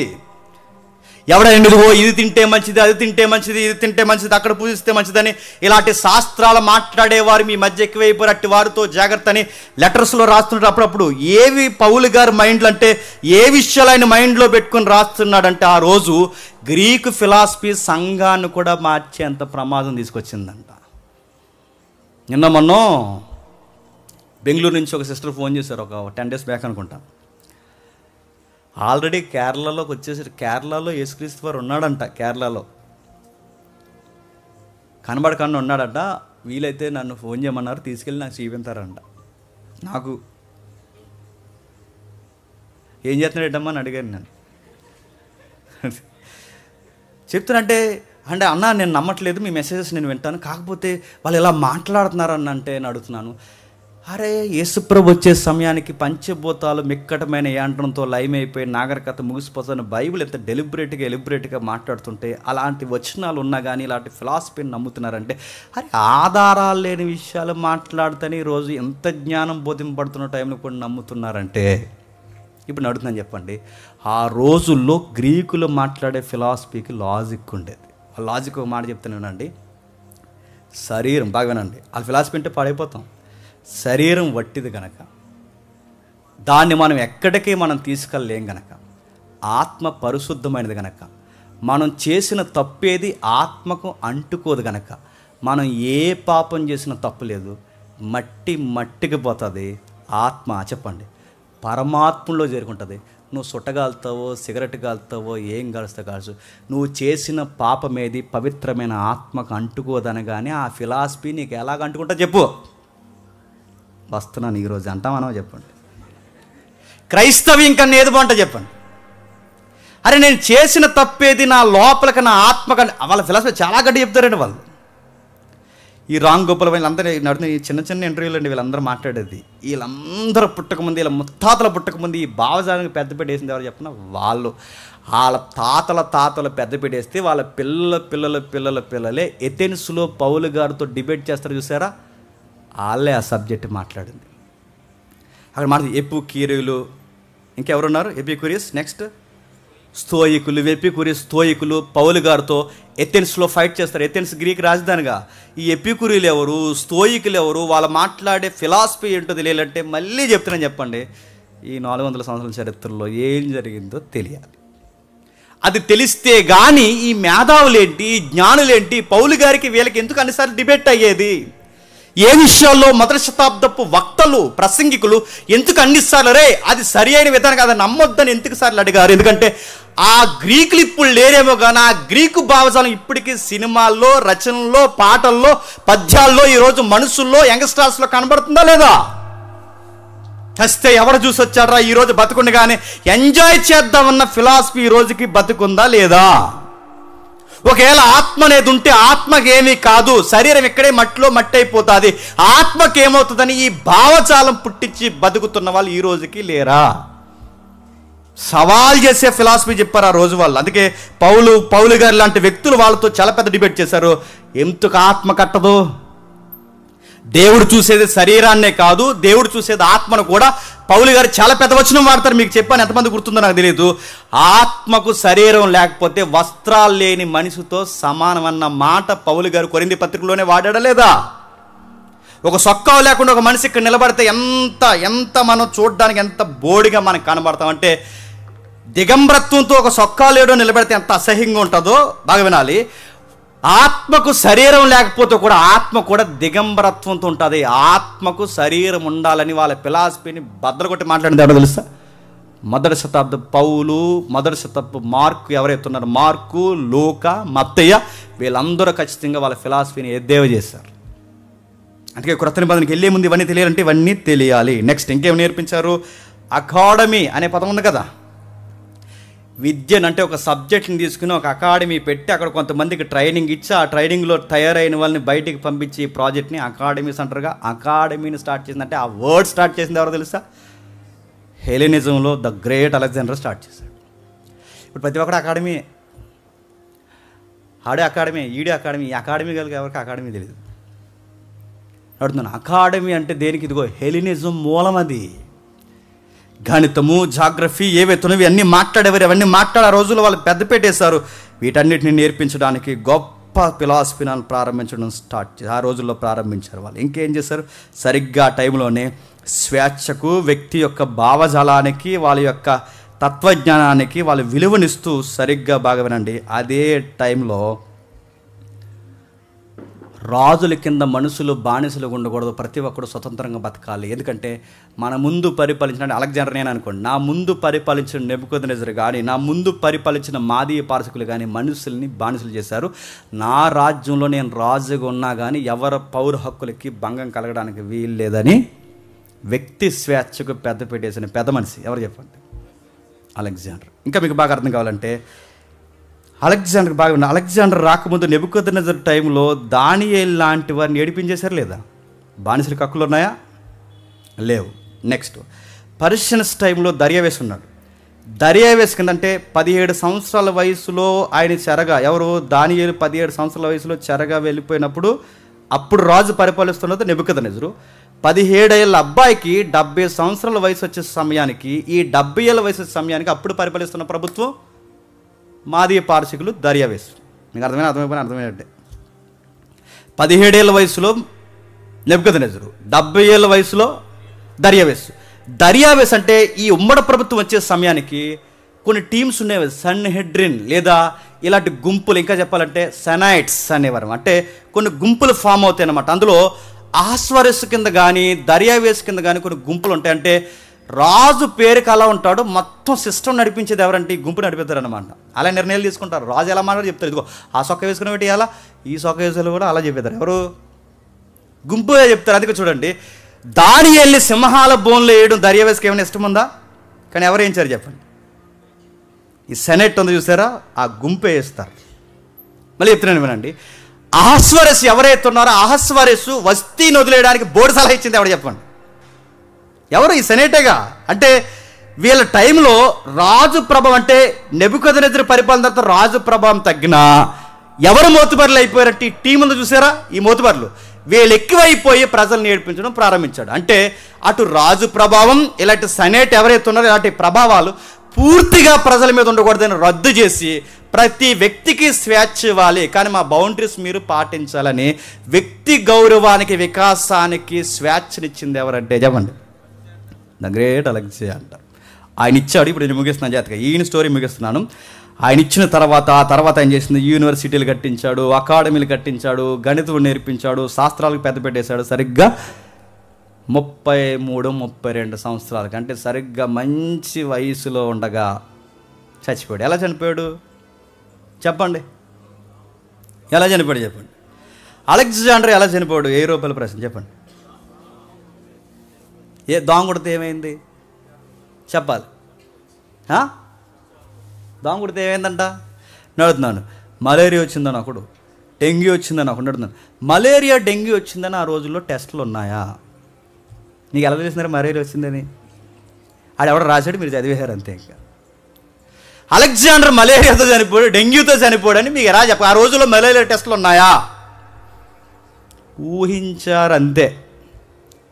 ఇప్పటికీ మిస్టరీ. అలెగ్జాండర్ ఎలా చనిపోయాడు ఎవడికి తెలియదు, కానీ చచ్చిపోయాడు. కానీ ఎలా చనిపోయాడు తెలియదు. చంపేశారో చనిపోయాడో, అది జ్వరమో ప్రమాదమో, లైట్గా విషమెక్కించారో, ఏమైందో తెలియదు. కానీ మొత్తం మీద ఆ వ్యక్తి మరణం మర్మగర్భమే. మలేరియా వచ్చిందనడానికి ఆ రోజుల్లో మలేరియా సర్టిఫికేట్, డాక్టర్ సర్టిఫికేట్ ఎవడని ఇచ్చాడా? డెంగ్యూ సర్టిఫికేట్ ఎవడని ఇచ్చాడా? ఉందా? లేదు. మీరు గూగుల్ తల్లిని అదే చెప్తుంది. నేను చెప్తున్నాను, మీ గూగుల్ని ఎదగకండి. మీరు గూగుల్ తల్లిని అడిగినా మలేరియా వచ్చిందని చెప్తుంది. కానీ గూగుల్ తల్లి కాదు, బయట ఇంకా ఫిలాసఫీ బుక్స్ ఉన్నాయి, వాటిని అడగండి. దాన్ని డిక్లేర్ చేయలేరు. మీరు కావాలంటే ఫుటక్ అని ఒక యాజకుడు ఉంటాడు, ఫోటక్ అని కూడా అంటారు. ఈ గ్రీకుల్లో పెద్ద యాజకుడు అన్నమాట. ఆయన ఏమన్నా తెలిస్తే ఎలా చనిపోయాడంటే, ఆయన మీద వింత వింత ప్రయోగాలు చేసి మానసిక ఇబ్బందులకు ఆయన గురి చేసి ఆయన చంపేశారని ఆ రోజుల్లో ఆ యాజకుడు అన్నాడు. ఫోటక్ అని ఆయన. అందుకే ఈ మనిషి ఆత్మ ఇవన్నీ వేరు వేరు, ఆత్మ వేరు మనిషి వేరు, ఈ ఫిలాసఫీని బాగా రైటింగ్లో తెచ్చింది ఎవరంటే ఈ యాజకుడే. ఇవన్నీ అర్థం అవ్వట్లేదని నాకు అర్థమవుతుంది. మీకు అర్థమైనా అర్థమైపోయినా చెప్పండి, అర్థమైనట్టే. నెక్స్ట్, ఈయన ఎవరైతే అన్నాడు, ఈయన ఏమంటాడంటే మన భాషలో మాట్లాడు, చేతబడి చిల్లంగి ద్వారా చంపేశారు అన్నాడు. ఎవరిని? చేతబడి లేవు చెప్తున్నాను, వాళ్ళ ఫిలాసఫీ చేతబడి ద్వారా చంపేశారని ఒకడు. రసాయనాలు అంటే కలుషితమైన ఏవో రసాయనాలు ఎక్కించి చంపేశారని ఒకరు. లేదు ఏదో వింత దోమ కుట్టిందని ఒకరు. మలేరియా వచ్చింది ఒకరు. డెంగ్యూ వచ్చిందని ఒకరు నడుతున్నాను. ఇప్పుడు మనం మాట్లాడుకున్నాక రకరకాల వైద్యాలు మాట్లాడుతున్నాం. ఆయన ఎలా చనిపోయాడు ఎవరికి తెలియదు, మొత్తమే చనిపోయాడు. చనిపోయిన తర్వాత ఏం జరిగింది? ముఖ్యాంశాలు మరోసారి. చనిపోయిన తర్వాత ఏం జరిగింది? ఏం జరిగిందంటే, ఆయన చనిపోయిన తర్వాత గ్రీకు రాజ్యం 4 భాగాలుగా విడిపోయింది. ఆ ఇమేజ్ చూపిస్తాం. ఆ 4 భాగాలు విడిపోయిన తర్వాత ఇలా జరుగుద్దని దానియేలు చరిత్ర జరగకముందే చరిత్ర రాసేశాడు. ఎక్కడ? ఇప్పుడు చూద్దాం ఒకసారి. దానియేలు గ్రంథం 11వ అధ్యాయం. దానియేలు గ్రంథం 11వ అధ్యాయం 4వ వచనం చూడండి. దానియేలు గ్రంథం 11వ అధ్యాయం 4వ వచనం నుండి.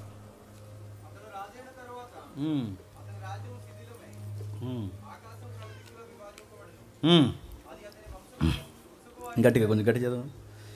అతను రాజు అయిన తర్వాత అతని రాజ్యము శిథిలమై ఆకాశము నలుదిక్కులా విభాగింపబడును.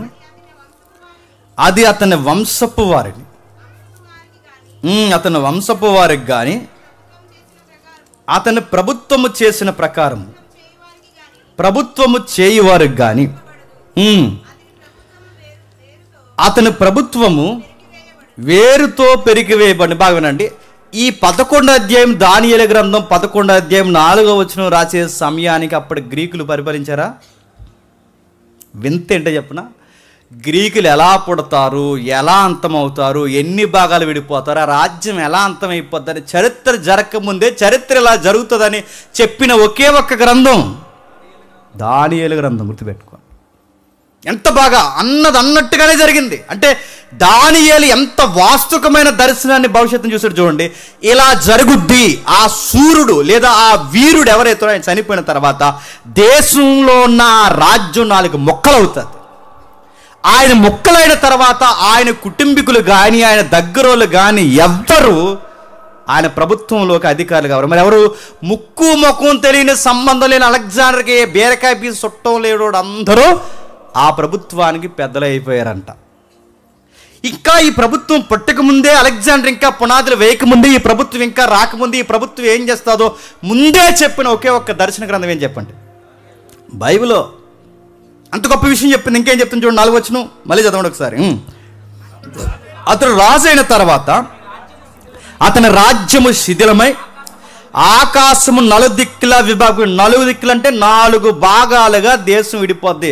ఆయన హెలెనిజంలో ఆయన భావజాలం ఏంటి? అంతా ఒక్కటై ఉండాలని. ఇప్పుడు ఏలొచ్చిన తర్వాత ఏల భావజాలం ఏంటి? 4 ముక్కలు పెంచుకోవాలి. అంటే ఆయన భావజాలాన్ని పూర్తిగా మొక్కసెక్కల చేస్తారని దానియేలు ద్వారా దేవుడు ముందే చెప్పేశాడు. ఇంకా కింద చెప్తాడు చూడండి, అతని వంశపు వారికి కానీ అతను ప్రభుత్వం చేసిన ప్రకారము ప్రభుత్వము చేయువారికి కానీ విభాగింపబడలేదు. అతని ప్రభుత్వము పేరుతో పెరికివేయబడును. అతని వంశపు వారు దాన్ని పొందరు కానీ అన్యులు దానిని పొందేదురు. ఇప్పుడు ఒక్కొక్కసారి ఆ 4 చూపించండి. ఒకసారి నేను అడుగుతున్నాను, వీళ్ళు ఎవరండి? అలెగ్జాండర్ చనిపోయాడు, నాకు పేర్లు కనబడలేదు, మీరు చూసుకోండి. ఆ ఎవరైతే అలెగ్జాండర్ చనిపోయిన తర్వాత కసాండర్, లిస్మాకస్, సెల్యూకస్, టోలమీ, వీళ్ళు ఎవరండి? వీళ్ళు అన్యులు. అంటే పూర్తిగా గ్రీకు వంశానికి పూర్తిగా, అంటే అలెగ్జాండర్ వంశానికి కానీ అలెగ్జాండర్ ప్రభుత్వానికి కానీ సంబంధం లేదు. మీకు ఆశ్చర్యం అనిపిస్తుందో లేదో నాకు తెలియదు, కానీ వీళ్ళు ఇంకా పుట్టక ముందే, వీళ్ళు ఏమీ చేయకముందే వీళ్ళు ఎలా చేస్తారని ముందే ఈ గ్రంథంలో చెప్పడం అనేది వింత. అది చరిత్ర. అరే ఇంకా పుట్టలేదు, అలెగ్జాండర్ పుట్టలేదు, ఆ 4 పుట్టలేదు, ఈ 4 భూభాగాలు విభాగింపబడలేదు. ఇదేమీ జరగకముందే ఎవడెవడు ఏ భాగాన్ని ఆక్యుపై చేస్తాడో ముందే చెప్పేశాడు. ఇంత విషయాలు గొప్పగా చెప్పడమే కాదు, అన్ని విషయాలు చెప్పడమే కాదు, వాళ్ళ యొక్క యాటిట్యూడ్ అంటే వాళ్ళ ప్రవర్తన ఎలా ఉండబోతుందో కూడా ముందు చెప్పేశాడు. కింద చెప్తున్నాడు చూడండి, ఆ తర్వాత ఏం జరుగుతుందో కిందకి రాస్తున్నాడు చూడండి. అయితే దక్షిణ దేశపు రాజును అతని అధిపతుల్లో ఒకడును బలము పొందును. అతడు ఇతని కంటే గొప్పవాడు. ఎతని కంటే? కింది కంటే అలెగ్జాండర్ కంటే గొప్పవాడే.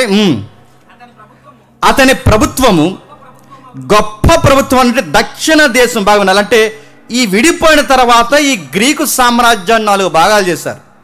4 భాగాలు చేసిన తర్వాత ముఖ్యంగా 2 భాగాలు ముఖ్యంగా విడిపోయాట.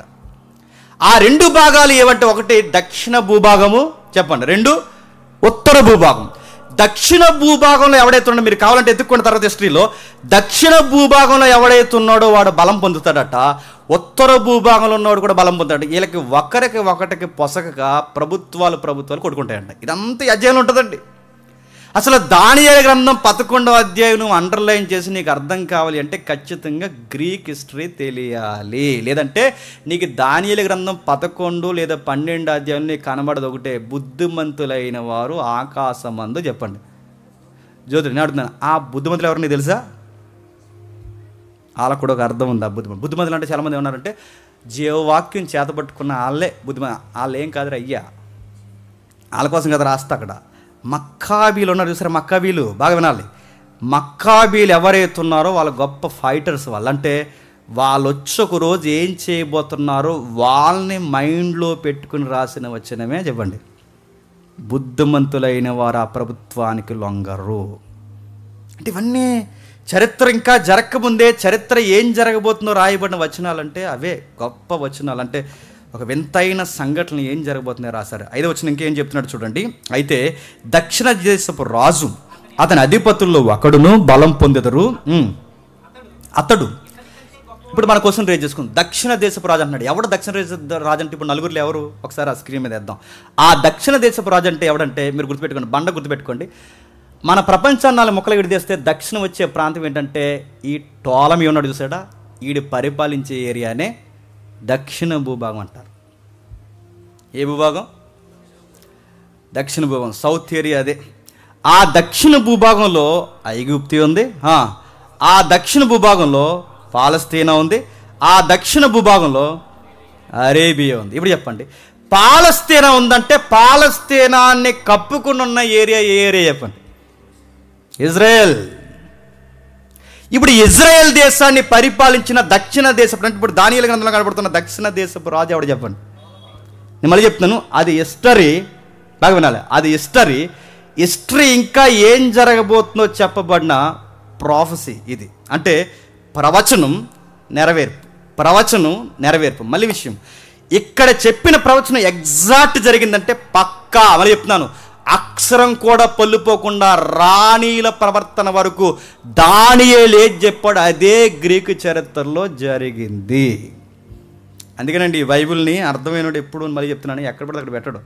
అర్థం కానివాడు కిందట్టి వర్షిప్ చేస్తున్నాడు. ఈ మధ్య ఆయన ఎవరో వర్షిప్ చేస్తున్నాడు కదా, స్రో అని నాడు అర్థం కాలందరూ ఎక్కడ పడితే అక్కడ బయలు పడేస్తున్నారు అడుగుతున్నారు. అందుకే అడుగుతున్నాను, ఇలాంటి ముఖ్యమైన విషయాలు, ఇలాంటి మౌలికమైన విషయాలు, ఇంకా చెప్పాలంటే మనం ఊపిరాడని ఊహకందని విషయాలు రాయబడ్డాయి. కింద రాస్తున్నారు. దక్షిణ దేశపు రాజు టాలమీ అయితే, నేను త్వరగా స్పీడ్గా వెళ్ళిపోతున్నాను ఏమనుకోకండి, టాలమీ అయితే ఉత్తర దేశాన్ని పరిపాలించిన ఎవరంటే సెల్యూకస్. ఆ పక్కన ఉండి చూసారా, వాడు సెల్యూకస్. ఈ సిరియా, బబులోన్ అంటే ఈ పై ప్రాంతం ఉంది చూసారా, ఈ పై ప్రాంతం అంటే మీరు ఏదో అనుకోకండి ఇలా గోకవరం పై ప్రాంతం అంటే మనకు మ్యాప్ చూస్తే అర్థమవుద్ది. ఇది ఇజ్రాయెల్ అయితే నేనే ఇజ్రాయెల్ అనుకోండి. ఇజ్రాయెల్కి రైట్ సైడ్ అంటే ఇజ్రాయెల్కి నార్త్ ఏరియాగా పైకి వెళ్ళిపోతే, అంటే ఉత్తర భాగానికి పైకి వెళ్ళిపోతే తగిలే దేశాలే సిరియా. ఈ ఇజ్రాయెల్కి పక్కనే సిరియా దేశం ఉంటుంది కదా, అందుకే పక్కనే సిరియా దేశం ఉంటుంది కనుక ఇజ్రాయెల్ మాట్లాడితే ఏ దేవతలు తెచ్చుకుంటుంటారు? మన పాత్ర మీద రాజుల గ్రంథం ఇవన్నీ చదువుతుంటే ఆ పక్కన ఉంటుంది, అది జంట పక్షిలాగా ఆ పక్కన ఉంటుంది కనుక పక్కనున్న సిరియా దేవతలు అందరినీ తెచ్చుకుంటారు. సిరియా దేవతలు తెచ్చారు, దేవుడు తిడుతుంటాడు, సిరియా దేవతలు ఎందుకు తెచ్చారు, సిరియా దేవతలు ఎందుకు తెచ్చారంటే ఈ పక్కన ఉంటుంది. ఈ నార్త్ ఏరియా అంటే ఇస్రాయిల్ అంతా నార్త్ ఏరియాకి దగ్గర ఉంటుంది. ఈ నార్త్లో పైకి వెళ్ళిపోతే బబులోన్ తగులుతుంది. ఆ బబులోన్ ఉంది కదా ఇరాక్ ఏరియాలో, అదే యూఫ్రటీస్ టైగ్రీస్. మీకు అర్థమవట్లేదని నాకు అర్థమవుతుంది, అందుకే సూత్రం చెప్పండి, అర్థమైనట్టే అంతే. మనకి ఏదైతే కనపడుతుంది చూడండి, అదిగో ఇక్కడ బాణం గుర్తులు వేసాడు చూసారా, ఈ కింద బాణం గుర్తులు వేసాడు. ఎప్పుడు మ్యాప్ని నార్త్కే చూపిస్తారు. ఎందుకు అలా చూపించారని అడగండి, నార్త్కే చూపిస్తారు. నార్త్ నుంచే మ్యాప్ను కొలవాలి, ఎందుకంటే అక్షాంశాలు రేఖాంశాలు ఉన్నాయిగా. అంటే ఏంటని అడగండి, భూమికి అక్షాంశాలు రేఖాంశాలు ఉంటాయిగా, అందుకు నార్త్ని ఇప్పుడు దాని మీద కొలుస్తారు. దేని మీద? మ్యాప్ని. ఆ బాణం గుర్తు ఎందుకు నార్త్ నుంచి ఎందుకు కొలుతుంటే అక్షాంశాల మీద నుంచి రేఖాంశాల మీద నుంచి కొలిస్తే నార్త్ ఏరియాలోనే కరెక్ట్ సిగ్నల్ పడుతుంది. మాకు అలా అనిపించట్లేదండి అంటే ఇంకా అలా అనిపిస్తే అది మ్యాప్ అవ్వదు. ఊరులాగా, కొండలాగా, గోదావరిలో చూపిస్తే అది మ్యాప్ అవుద్దా? లేఅవుట్ అవుద్ది. అది చూపించరు, అన్నీ సింబాలిక్గా ఉంటాయి. సరే, ఏదైతే ఉందో ఏరియాలో ఉత్తర భూభాగంలో మనకు పరిపాలిస్తుంది ఎవరంటే సెల్యూకస్. దక్షిణ భూభాగంలో పరిపాలిస్తుంది ఎవరంటే టాలమీ. ఈ రెండు బండ గుర్తుపెట్టుకోండి, టాలమీ 1, టాలమీ 2, సెల్యూకస్ 1, సెల్యూకస్ 2. ఆ నెక్స్ట్ మనకు కనబడతాయి యాంటికస్ 1, యాంటికస్ 2. వీళ్ళందరూ వస్తుంటారు, మీరు జస్ట్ అనండి అంతే. నేను నాకు సహకరించేది అనండి. ఆ అంటే 11వ అధ్యాయం అయిపోద్ది. ఏం జరుగుతుంది? కిందికి జరుగుతుంది. ఏదో జరుగుతుంది చూడండి కిందికి. కొన్ని సంవత్సరాలు అయిన తర్వాత వారు ఉభయులు కూడుకుంటారు. 5వ వచనమేనా? 5వ వచనం. అయితే దక్షిణ దేశపు రాజు, ఇప్పుడు చెప్పండి, దక్షిణ దేశపు రాజు ఎవడు? టాలమీ. ఉత్తర దేశపు రాజు ఎవడు? ఎవరు? సెల్యూకస్. వీళ్ళిద్దరూ ఏ ప్రభుత్వం కింద ఉండేవారు? అదే ఏ ప్రభుత్వాన్ని విభాగించుకున్నారు? గ్రీకు ప్రభుత్వాన్ని. ఇప్పుడు ఈ గ్రీకు ప్రభుత్వంలో అంతర్గత యుద్ధాలు వచ్చాయి. అంటే వీడికి, అంటే ఉత్తరాన్న ఉన్న వీడికి, దక్షిణం ఉన్న వీడికి పట్టలేదు. పడదని ఎవరు చెప్తున్నారు చెప్పండి? దాన్ని చెప్తున్నాడు. ఇదంతా నడుతున్నాను. ఇప్పుడు మనం మాట్లాడుకునేదంతా నడుతున్నాను. చరిత్ర అంటే చరిత్ర. ఇప్పుడు మనం మాట్లాడుకునేదంతా వాక్యం అంటే చెప్పండి, వాక్యమే. వాక్యంలో చరిత్ర ఉందంటే వాక్యంలో చరిత్ర ఉంది, చరిత్రలో దీనికి క్రొత్త నిబంధనతో లింక్ ఉంది. అందుకే చదువుతున్నా. తూచండి ఇవన్నీ మాకు అర్థం అవ్వట్లేదు, వచ్చే వారం నుంచి రావా అనకండి. కొన్ని వారాలు ఓపు పట్టండి. మత్తయిలోకి వెళ్ళిపోయినంటే అన్నీ అర్థమవుతాయి. ఇంకా మత్తయి నుంచి అన్ని స్టోరీసేగా, అన్నీ అర్థమవుతాయి. నెక్స్ట్ కిందికి. దక్షిణ దేశపు రాజును అతని అధిపతుల్లో ఒకడును బలము పొందెదరు, అతడు ఇతని కంటే గొప్పవాడే ఏలును, అతని ప్రభుత్వం గొప్ప ప్రభుత్వం అగును కొన్ని సంవత్సరములైన పిమ్మట. గొప్ప ప్రభుత్వం అవుతుంది అంటే దక్షిణ దేశ ప్రభుత్వం కన్నా, ఇంత కన్ఫ్యూజ్ అయ్యాను, దక్షిణ దేశ ప్రభుత్వం కన్నా ఉత్తర ప్రభుత్వం ఏమవుతుందట, బలం పొందుతుంది. అంటే ఆ టాలమీ ప్రభుత్వం కన్నా ఈ ప్రభుత్వం బలం పొందుతుంది. అంటే వీళ్ళు కొంచెం బలవంతులు అవుతారు. ఆ బలవంతులైన తర్వాత వీళ్ళిద్దరికీ సంధి కుదురుతుందట. ఎందుకు వీళ్ళిద్దరికీ సంధి కుదురుతుంది అంటే ఇందులో ఒక లేడీ ఇన్వాల్వ్మెంట్ ఉంటుంది. ఆవిడ పేరు బెర్నికస్. చూడండి ఒకసారి ఆవిడ ఎక్కడుందో. ఆవిడ గురించి వీళ్ళిద్దరూ ఒక్కటవుతారు. ఇలా ఒక్కటవుతారని 6వ వచనం చూడగా ఆవిడే మేడం, ఆవిడ గారే. ఆవిడ గురించి ఇక్కడ ఉంటుంది చూడండి, కిందకి చదవండి ఒకసారి. దాని పేరు ఉండదు కానీ ఆవిడ గురించి ఇక్కడ ఉంటుంది. ఇక్కడ చదవండి ఒకసారి. దక్షిణ దేశపు రాజకుమారి, ఇది ఈవిడే. ఎవరు? బెర్నికస్. ఎవరైతే ఉన్నారో ఈ దక్షిణ దేశపు రాజకుమారి అంటే టాలమీ కుమార్తె ఎవరు? మీకు ఇంతగా అనిపిస్తుందో లేదో, ఇంకా ఈవిడ పుట్టలేదు, ఇలా అయి పుట్టలేదు, ఇలా తాత పుట్టలేదు, ఎవడో పుట్టక ముందే ఈవిడ పుడతాది, వీళ్ళిద్దరు ఒకటి అవుతారు. వీళ్ళిద్దరు విషయంలో అంటే ఈ ఉత్తరాన దక్షిణ ఉన్నవాడు వీళ్ళ పెళ్ళి అంటే ఈ పిల్ల పెళ్లి విషయంలో ఒకటవుతారని ముందే బైబిల్ చెప్పేసింది. అంటే నేను అడుగుతున్నాను, ఇది కల్పించి రాసింది అనేవాడికి నోరేలా అవుతుందండి? ఇది ఊహించి రాశారన్న వాడికి అడుగుతున్నాడు, వాడికి చరిత్ర ఎలా, అసలు కనీసం చరిత్ర చదివాడండి? ఇది ఊహించిన పుస్తకం ఎలా అనగలుగుతున్నాడు అంటే వీళ్ళకి హిస్టరీ పూర్తిగా తెలియక, చదవక. అందుకే చూడండి, ఈ అమ్మాయి గురించి రాస్తున్నాడు. ఏమని రాస్తున్నాడు చూడండి. కొన్ని సంవత్సరములైన పిమ్మట వాళ్ళ ఉభయులు కూడుకొందరు మరియు వారు ఉభయులు సమాధాన పడవలనని కోరగా దక్షిణ దేశపు రాజు కుమార్తె అంటే టాలమీ కుమార్తె ఉత్తర దేశపు రాజు వద్దకు వచ్చెను. అయినను ఆమె భుజబలము నిలుపుకొన నేరదు. బాగా వినాలి. కిందకు వచ్చేసరికి ఉత్తర దేశపు రాజు అనగానే ఇప్పుడు ఎవరు? సెల్యూకస్ ఉండేటప్పటికి. టాలమీ కూతురు పుట్టిందంటే ఇంకా ఉంటాడాడు, వాళ్ళ జనరేషన్ ముగిసిందనేగా. వాళ్ళ కూతురు పుట్టిందంటే నెక్స్ట్ జనరేషన్కి వచ్చారని అంటే టాలమీ 1, టాలమీ 2 అంటే ఈ టాలమీ అనేది క్యాడరు. ఈ క్యాడర్కి పేర్లు ఉంటాయి. ఫరో అనేది ఎలా క్యాడరో, ఏరోద్ అనేది ఎలా క్యాడరో, టాలమీ, సెల్యూకస్ ఇవి క్యాడర్స్ అన్నమాట. అంటే వాళ్ళ వంశాలనే అధికారికంగా అధికార స్థానాలుగా ప్రకటించుకున్నారు. కొన్నిసార్లు అవి పేర్లుగా పిలవబడ్డాయి, కొన్నిసార్లు అవి అధికారికంగా కూడా పిలవబడ్డాయి. అయితే ఇక్కడికి వచ్చేసరికి అమ్మాయిని చేసుకున్నది ఎవరంటే యాంటికస్ II. అప్పటికి వీడికి పెళ్ళయింది. ఎవరికి? యాంటికస్ ఎవరైతే పెళ్ళి అయింది. ఈ కొంతమంది సలహాలు ఇచ్చే బ్యాచ్ ఉంటారు చూస్తారు. ఈ సలహాలు ఇచ్చే బ్యాచ్ ఏమన్నారంటే అమ్మాయి మంచిది, మన ప్రభుత్వం ఈడే కళ్ళేవనుకో అలా ఉంది బొమ్మ, ఆ పిల్లల్ని చేసుకున్నా పోయి ఉంటాయి. ఎందుకు నవ్వుతున్నాడు సుధాకరా? స్రో అన్నట్టు.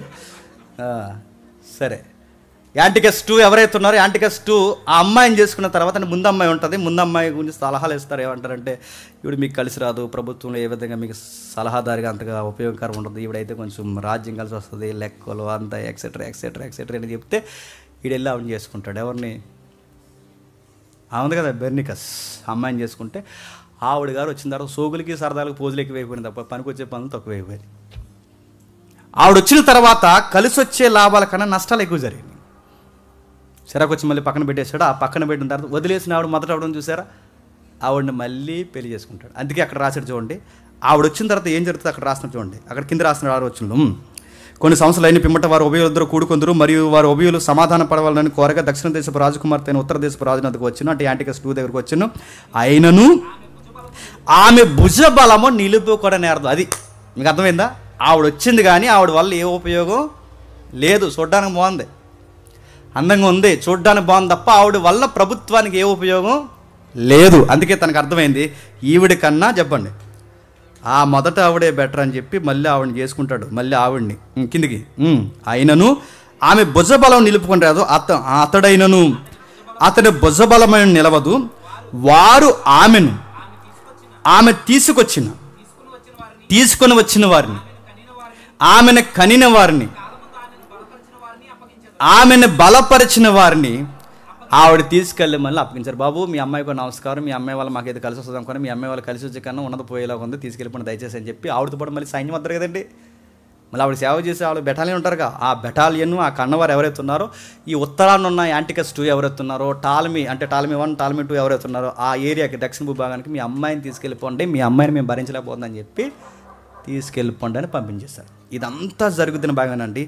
ఈ అమ్మాయి పుట్టలేదు, వాళ్ళ నాన్న పుట్టలేదు, అలెగ్జాండర్ పుట్టలేదు, ఏది జరగక ముందే చెప్పండి ఇలా జరుగుద్దని దానియేలు ద్వారా చెప్పాడు. ఎందుకు దానియేలు ప్రపంచంలో గొప్ప జ్ఞానాన్ని పిలబడతాడు చెప్పిన? ఎందుకే ఈ ప్రపంచ చరిత్రని ఊరకే ఏళ్ళ మీద మాట్లాడంటే ఆయన మేధావి, ఆయన దేవుని చేత అనుగ్రహం పొందిన మేధావి కనుకే ఈ గొప్ప విషయాలు మాట్లాడాడు. తర్వాత ఏం జరిగింది ఒక్క మాట మాట్లాడుకుని మనం ముగించుకుందాం. ఆ తర్వాత కిందకు వచ్చేసరికి దక్షిణ భూభాగాన్ని పరిపాలిస్తున్న టాలమీ 2 ఉంటాడు. ఆయన పేరు ఫిలదెల్ఫియస్. ఎవరైతే ఉన్నాడో ఈ ఫిలదెల్ఫియా అంటే ఫిలదెల్ఫియా అనే పదం మనం వింటాం కదా, ఫిలదెల్ఫియా ఈ పదం, ఫిలదెల్ఫియా సంఘం, ఈ పేర్లన్నీ ఆలయే. మన కొత్త మంది ఎందుకు చదువుతుందో మనకు తెలియదు, మనకి వాళ్ళే గ్రీకు ప్రభావం అలా పడింది. ఈ ఫిలదెల్ఫియా ఎవరైతే ఉన్నాడో, ఈ ఫిలదెల్ఫియస్ ఎవరైతే ఉన్నాడో ఈయన సరిగ్గా మీరు బాగా వినాలి, సరిగ్గా క్రీస్తు పూర్వం, సరిగ్గా నాకు నెంబర్ గుర్తులేదు, క్రీస్తు పూర్వం ఆయన పరిపాలిస్తున్న టైంలో గ్రంథాలయాలకి పెద్ద పెట్టేశాడు. దేనికి? గ్రంథాలయాలకి పెద్దపేట ఎందుకు వేసాడంటే, మరి వీళ్ళ యొక్క రాజ్యానికి మూలం ఎవరు? ఈ భావజాలం ఉన్నది ఎవరికి? అలెగ్జాండర్. విద్యను నేర్పించాలి, మన గణిత శాస్త్రం అందరికీ తెలియాలి, మన పౌరులు బాగా చదువుకున్న వారే ఉండాలన్న ఈ భావం ఆ పెద్ద ఆయన దగ్గర నుంచి ఉంది కనుక ఆ భావాన్ని అప్పుడప్పుడు ఇలాంటి రాజులు ఇంకా ముందుకి కొనసాగించారు. ఆ కొనసాగించడం వీళ్ళు ఏం చేశారంటే, ఫస్ట్ టైం లైబ్రరీలు స్టార్ట్ చేసింది వీళ్ళే, గ్రంథాలయాలు స్టార్ట్ చేసింది వీళ్ళే. గ్రంథాలయాలు పెట్టి జ్ఞానయుక్తమైన పుస్తకాలు తెచ్చి అక్కడ పెట్టి పౌరులను చదవమని ఉచిత విద్యను నేర్పించడానికి పెద్దపీట వేసింది వీళ్ళే. ఆ ఉచిత విద్యను చదివించడానికి పెద్దపీట వేసిన టైంలో గ్రంథాలయం తయారు చేస్తే కేవలం గ్రీకు పుస్తకాలే కాకుండా పక్కనున్న పుస్తకాలు, ఇతర పుస్తకాలను తెప్పించారు. ఆ పుస్తకాల్లో యూదుల పుస్తకం కూడా తెప్పించారు. ఆ యూదుల పుస్తకమే చెప్పండి తోరా. ఆ యూదుల పుస్తకమే మన భాషలో చెప్పండి పాత నిబంధన గ్రంథము, ధర్మశాస్త్రపు ప్రతులు. ఆ ప్రతులను కూడా తెప్పించాడు. ఎప్పుడైతే తెప్పించాడో, ఈ తెప్పించిన తర్వాత పట్టాన్ని ఇది అర్థం కాదు, ఎందుకంటే అది గ్రీకులో లేదు. ఎలా ఉందో చెప్పండి? హెబ్రీలో ఉంది. అది గ్రీకులో లేదు కనుక హెబ్రీలో ఉంది కనుక మరి ఇది అర్థం కావాలంటే ఏం చేయాలంటే, యెరూషలేములో ప్రధాన యాజకులు ఉంటారుగా, ఆ ప్రధాన యాజకులు మరి ఈ ప్రభుత్వం కింద బతుకుతున్నారు కదా, టాలమీ అంటే దక్షిణంలో ఉన్నారుగా, పాలస్తీనా ఏదైతే ఉన్నారో వీళ్ళంతా ఈ కిందే బతుకుతున్నారు కనుక ఆ యెరూషలేములో ఉన్న ప్రధాన యాజకుడికి కౌరు పంపి, బాబు మీ పుస్తకం కూడా మా పౌరులు చదువుకోవాలి, ఆ గ్రంథం అందరూ చదవాలి కనుక అది మా భాషలోకి తర్జుమా చేయడానికి కొంతమంది వ్యక్తులను పంపండి అంటే, అక్కడున్న ప్రధాన యాజకుడు 72 మందిని పంపిస్తాడు. ఎంతమందిని? మీరు బాగా చదువు, ఇది ఒక్కటి మీరు గుర్తుపెట్టుకోండి. మీరు నిఘంటువులు వాడుతున్నప్పుడు, పాత నిబంధన బైబిల్ వాడుతున్నప్పుడు, పాతకాలం ఫుట్ నోట్లు వాడుతున్నప్పుడు LXX అని రాస్తారు చూసారా, అది మీకు అర్థం కావాలంటే ఖచ్చితంగా ఈ టెక్స్ట్ మీకు అర్థం కావాలి. నెక్స్ట్, ఎప్పుడైతే ఈ 72 మందిని పంపిస్తాడు, ఈ 72 మందిని పంపిస్తే మార్గం మధ్యలో ఇద్దరు చచ్చిపోతారు. 70 మంది ఉంటారు. ఈ 70 మంది వచ్చి 70 మందిని వేరు వేరు కూర్చోబెట్టి తర్జుమా చేయండి బాబంటే 70 మంది కూడా అందరూ పొల్లు పోకుండా ఒకేలాగా తర్జుమా చేస్తారు. అప్పుడు వాళ్ళు అంటారు, ఇది నిజంగా గొప్ప పుస్తకము, దీన్ని వెంబడిస్తున్న వారు కూడా గొప్ప వ్యక్తులు అని చెప్పి ఈ పుస్తకం అందరూ చదవాలని తీసుకొచ్చి దాన్ని లైబ్రరీలో పెడితే, ఆ లైబ్రరీలో పెట్టిన పుస్తకాన్ని చదివిన పౌరుడే అపోల్లో. అర్థమైపోయినా చెప్పండి? అర్థమైనట్టే. అంటే అపోస్తుల కార్యంలో అపోల్లో ఉన్నాడే, అపోల్లో పాత నిబంధన ఎలా చదివాడంటే, అలెగ్జాండ్రియా అనే టౌన్లో టాలమీ 2 ఫిలదెల్ఫియా ఎవరైతే ఉన్నాడో ఆయన గ్రంథాలయం కట్టించి పాత నిబంధన తర్జుమా చేసి ఆ గ్రంథాలయంలో పాత నిబంధన పెడితే, ఆ పాత నిబంధన పుస్తకాన్ని చదివిన యెహోవాను తెలుసుకున్న ఒక గొప్ప పౌరుడు అపోల్లో. అందుకే మహావిద్యను అభ్యసించిన అపోల్లో అని రాస్తారంటే, వీళ్ళకి విద్య ఎక్కువ, వీళ్ళకి చదువు ఎక్కువ. ఈ చదువులో దేవుని పుస్తకాలు చదివి దేవుని సువార్తను నేర్చుకుని పౌలంతటి గొప్ప సేవనం చేసేంత పోటీ ఇచ్చారు వీళ్ళు. అయితే బాగా వినాలి, ఈ 70 మందిని తీసుకొస్తే ఈ 70 మందిని గ్రీకులు ఏమని పిలుస్తారంటే సెప్టిజెంట్ అంటారు. ఏమంటారు? సెప్టిజెంట్. అంటే సెప్టిజెంట్ అనే దానికి మనం ఈక్వల్టీ పెడితే 70 అని అర్థం. 70ని రోమన్ అంకుల్ ఎలా రాస్తారంటే, అంటే తర్వాత గ్రీక్ నుంచి రోమ్కి వచ్చాక రోమన్ అంకుల్లో దాన్ని ఎలా పిలుస్తారంటే LXX. అంటే LXX అని మనం ఎక్కడైనా నిఘంటువులో చదివిన ఎక్కడ చదివిన గుర్తుపెట్టుకోండి, 70 అని. ఇంకా మీకు బాగుంటే 70 అంటే దేని గుర్తు? సెప్టిజెంట్ అని. సెప్టిజెంట్ అంటే దేని గుర్తు? 70 మంది అండి. 70 మంది అంటే దేని గుర్తు? పాత నిబంధనని ఫస్ట్ టైం గ్రీకులో తర్జుమా చేసిన పుస్తకం అని. సెప్టిజెంట్ అంటే ఏంటంటే గ్రీకు ట్రాన్స్లేషన్ ఓల్డ్ టెస్టమెంట్ అని మీనింగ్ అన్నమాట.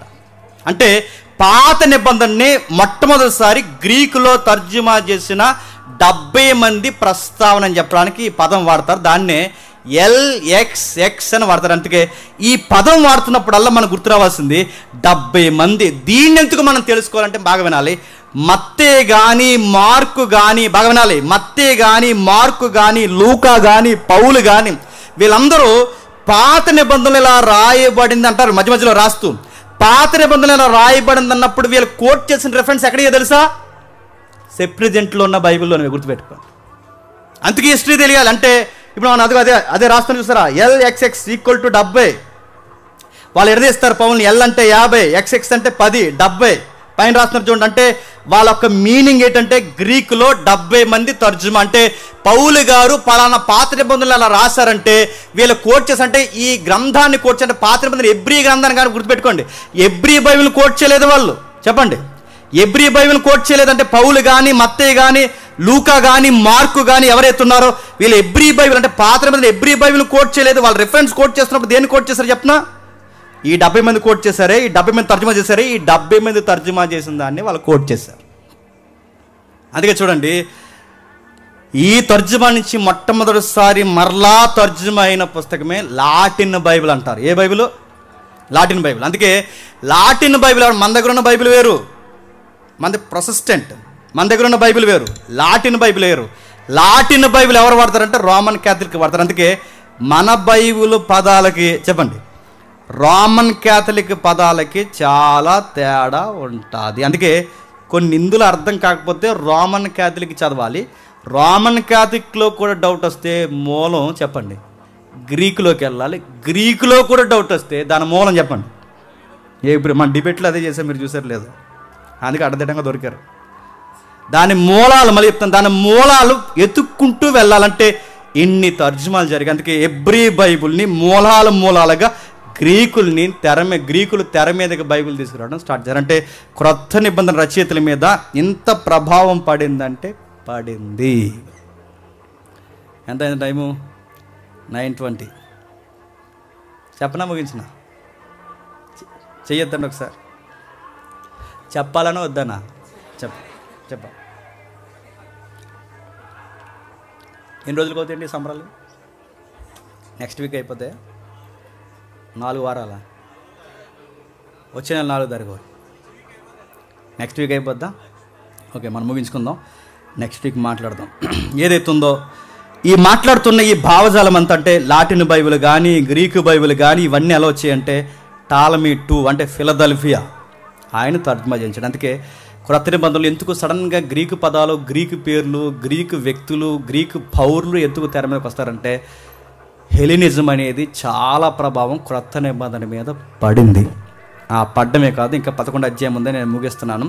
ఈ 11 అధ్యాయంలో గ్రీకు ప్రభుత్వం ఎలా మొక్కలైపోయింది, గ్రీకు ప్రభుత్వంలో సెల్యూకస్ I, యాంటికస్ III ఎవరైతే ఉన్నారో వీళ్ళందరూ, టాలమీ I, టాలమీ II వీళ్ళందరూ ఎవరెవరు ఎలా అంతరించిపోయారో ఈ 11 అధ్యాయం చదువుతుంది. ఈ 11 అధ్యాయం మనం అలా చదువుకుంటూ వస్తే చివరి రోజు ఒక రాజు ఉంటాడు. నేను వచ్చేవారని చెప్పే విషయాలు నేను ముగిస్తున్నాను. టాలమీ IV, యాంటికస్ III వీళ్ళిద్దరూ కలిసి ఒకరితో ఒకరు పొత్తు పెట్టుకోలేక ప్రయత్నాలు చేస్తున్నప్పుడు ఇందాక బెర్నికస్ ఉంది చూసారా, ఈ బెర్నికస్ లాంటి అమ్మాయిని మళ్ళీ టాలమీ IV ఎవరైతే ఉన్నాడో తన వైఫ్ని ఎరగా పెడతాడనమాట. నా వైఫ్ని తీసుకో అని. కిందకి వెళ్ళాక ఉంటుంది ఆ వచనం, మీరు చదివితే 16వ వచనం అనుకుంటా. కిందికి వెళ్ళిన తర్వాత ఆవిడని తీసుకెళ్తారు, వాళ్ళ వైఫ్ని తెలిసి. ఆవిడ చాలా లాయల్టీగా ఉంటుంది. ఆవిడ అంటది, మా ఆయన నన్ను అమ్మేసినంత మాత్రాన నా శీలాన్ని నీకు ఇవ్వను కాక ఇవ్వను అంటుంది. ఆ తర్వాత మళ్ళీ గొడవలు వస్తాయి. మళ్ళీ అంతర్గత పోరు జరుగుతుంది. సరిగ్గా గొడవలు పెట్టుకున్న టైంలో దీపవాసులతో యుద్ధం జరుగుతుంది. ఆ దీపవాసుల పేరే రోమీలు. ఎవరు? మీకు హిస్టరీ అర్థమవుతుంది, ఎక్కడికో దగ్గరకు వస్తున్నాం, అర్థమవుతుందిగా. రోమీలు వస్తున్నారంటే చెప్పండి, క్రొత్త నిబంధన దగ్గర అవుతున్నాడు. ఆ దీపవాసులతో ఫైట్ జరుగుతుంది. అంటే వీళ్ళ మెల్లమెల్లగా అంతర్గత యుద్ధాలు పెట్టుకుని ఒకడి భార్య ఒకరిని, ఒకరు కుమార్తెను ఒకరిని ఇలా మార్చుకుని రకరకాల గొడవలు పెట్టుకుని ఇలా అంతరించిపోతున్న టైంలో దీపవాసుల బలం పెరుగుద్ది. ఆ దీపవాసుల పేరే రోమీలు. ఆ రోమీల్లో ఉన్న మరొకటి పేరే ఈ పందిని వధిస్తాడు. ఆడి పేరు పందిని యెరూషలేము తీసుకొచ్చి, యెరూషలేమందు హేయమైన వస్తువు నిలబడినప్పుడు యెరూషలేము ఇశ్రాయేలు సమాజమును గమనించని ఇక్కడ రాస్తాడు. ఇక్కడే ఆడి పేరు వచ్చేవారు చెప్తానండి. ఎవరైతే ఉన్నాడో యెరూషలేము అంటే పరిశుద్ధ స్థలమందు హేయమైన వస్తువు నిలబడినప్పుడు చదువువారు గ్రహించుదురు గనక చెవి గలవాడు ఇనునుగా కంటాడు. చూసారా, ఆడొకడు ఉంటాడు ఇక్కడ, నీచమైన రాజు వాడు. ఆ పనికి మాలినోడు చేసిన పనికి ప్రపంచమంతా చాలా ఏడ్చే పని చేస్తుంది. ఆ టైంలో వాడు చేసిన అంతర్గత విషయాలకి కకలైకలు వద్ది ప్రభుత్వం కూడా చాలా చిందరవందర అయ్యే పరిస్థితులు అయిపోతుంది. వాడి పేరు ఏదో ఉంటుంది, నేను మర్చిపోయాను. సరే చూద్దాం. ఇశ్రాయేలుకి ధర్మశాస్త్ర ప్రకారం పంది అంటే హేయమైన వస్తువు. ఆడికి కావాలని సొలొమోను మందిరంలో, అంటే సొలొమోను పునాదుల మీద ఏమొద్దిస్తాడు తెలుసా? పందిని వధిస్తాడు, మతాలను రెచ్చగొడతాడు. పైపెచ్చుకు వాడు అంటాడు, నేను దేవుని మనిషిని అని చెప్పుకుంటాడు, నన్ను ఆరాధించమని చెప్తాడు. ఇలా చెప్పిన తర్వాత వాడు చేసిన భయంకరమైన పరిస్థితులకి ప్రభుత్వం, అసహనానికి గురైపోయిన ప్రజలు ఈ టాల్మీ 4కి కానీ కొంతమంది వ్యక్తులకి సపోర్ట్ ఇస్తే వాడు వీడు కొట్టుకుంటే ఈ మధ్యలో ఈ ప్రభుత్వానికి బలం పెరుగుతుంది. ఆ ప్రభుత్వం పేరే రోమా ప్రభుత్వం. ఆ రోమా ప్రభుత్వానికి బలం పెరిగిన తర్వాత ఏం జరిగింది? ఆ ప్రభుత్వం వచ్చి ఏమని చేసిందంటే, ఆ ప్రభుత్వానికి వీడికి సంధి చేస్తున్న వీడి పనికిమాలోడు తెర మీదకి వచ్చిన తర్వాత, ఇవన్నీ 11 అధ్యాయాలు ఉంటాయి, నేను వచ్చే వారం వివరిస్తాను. ఇదంతా సంధి చేసిన తర్వాత వాడు చాలా క్రూరమైన చర్యలు చేస్తే దేవుడు అంటాడు, అన్యుల చేత యెరూషలేము తొక్కబడుతుంది అంటాడు. ఆ టైంలో బుద్ధి గలవారు కొంతమంది ఆకాశం అందు జ్యోతుల వలె వెలుగుతారట. ఆ బుద్ధి గలవారు ఆకాశం అందు జ్యోతుల వలె వెలిగే ఆ బుద్ధిమంతులు ఎవరంటే మక్కాబీలు. ఎవరు? మక్కాబీలు. మక్కాబీలకి ఇశ్రాయేలుకి సంబంధం ఉందంటే ఉంది. అసలు మక్కాబీలు అంటే ఎవరు, వాళ్ళ చరిత్ర ఏంటి, ఆ మక్కాబీలు చేసిన యుద్ధంలో ఈ మత్తయి సువార్తలు ఇవన్నీ ఎలా రాయబడ్డాయి, ఇవన్నీ తెలిస్తేనే చెప్పండి క్రొత్త నిబంధన మనకు అర్థమవుతుంది. మీకు ఇంట్రెస్ట్ ఉందా లేదా? ఉన్నట్టే. ఇవన్నీ మనం ధ్యానించాల్సిందే, వెళ్ళాల్సిందే, మనం రాసుకోవాల్సిందే, ఖచ్చితంగా వినాల్సిందే. ఎందుకంటే ఈ తరానికి మనకు ఉపయోగపడతా లేదో నాకు తెలియదు, కానీ భవిష్యత్ తరానికి మాత్రం ఈ తరగతులు ఖచ్చితంగా ఉపయోగపడతాయి. మీదేం అర్థం అవ్వట్లేదు. మిగిలిన విషయాలు వచ్చే వారం మాట్లాడుకుందాం. మోకాలు వేయగలిగిన వారు మోకాలు వేయండి.